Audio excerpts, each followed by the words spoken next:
तर दुसरी एक मोठी बातमी आमदार गोपीचंद पडळकर यांनी जयंत पाटील यांच्यावरती केलेल्या वक्तव्यावरती ते ठाम आहेत।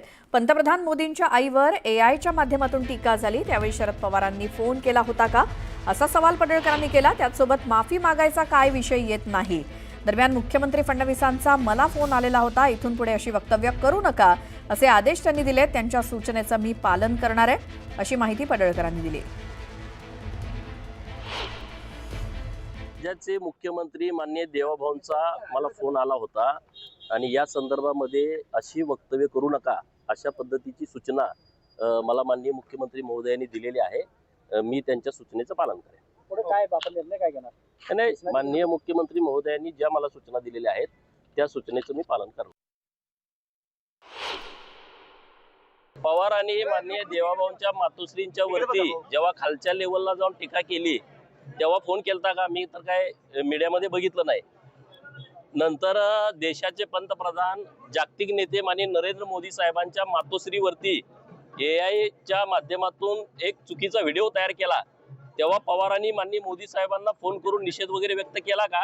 हे जरा मला कुठं मीडियात असलं तर दाखवा, मग मी या विषयावरती नंतर बोलतो। उद्या आपल्या वक्तव्याचा राज्यभर निषेध होत आहे, चला उद्या। तर गोपीचंद पडळकरांनी केलेलं वक्तव्य अयोग्य असून कुणाच्याही आई वडिलांविषयी अशा प्रकारे बोलणं योग्य नाही अशी प्रतिक्रिया मुख्यमंत्री फडणवीसांनी दिली।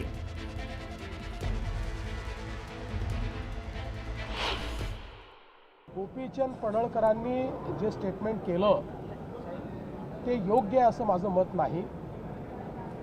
कोणाच्याही वडिलांबद्दल किंवा परिवाराबद्दल स्टेटमेंट करणं हे योग्य नाही आहे। या संदर्भात गोपीचंद पडळकर यांच्याशी मी बोललेलो आहे, त्यांनाही मी सांगितलेलं आहे आणि मला शरद पवारांचा फोन आला होता, तेही या संदर्भात माझ्याशी बोलले। मी त्यांनाही सांगितलं की अशा प्रकारचं जे स्टेटमेंट आहे त्याचं आम्ही कधीच समर्थन करणार नाही।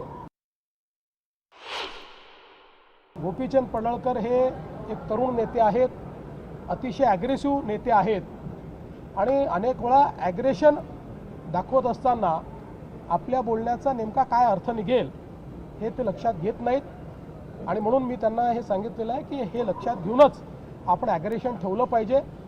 तुम्हाला भविष्यात चांगला नेता म्हणून मोठी संधी आहे, त्याच्यामुळे तुम्ही आपण बोलत असताना त्याचे काय अर्थ निघतील अशा प्रकारचा विचार केला पाहिजे, हा सल्ला मी त्यांना दिला आहे। तर गोपीचंद पडळकरांनी खालच्या पातळीवर केलेल्या टीकेची थेट शरद पवारांनी दखल घेतली। शरद पवारांनी मुख्यमंत्री देवेंद्र फडणवीस यांना फोन करून नाराजी व्यक्त केली आणि फोनवरून आमदार गोपीचंद पडळकर यांनी केलेल्या वक्तव्याचा शरद पवारांनी निषेध केला।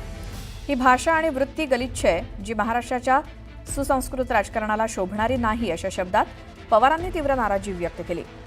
भाजप आमदार गोपीचंद पडळकर यांनी भाषणादरम्यान अत्यंत वाईट शब्दात आमदार जयंत पाटील यांच्यावर टीका केली होती। तर या संपूर्ण वादावर जयंत पाटील यांनी बोलणं टाळलं, आपण यावर काहीही बोलणार नसल्याचं त्यांनी सांगितलं।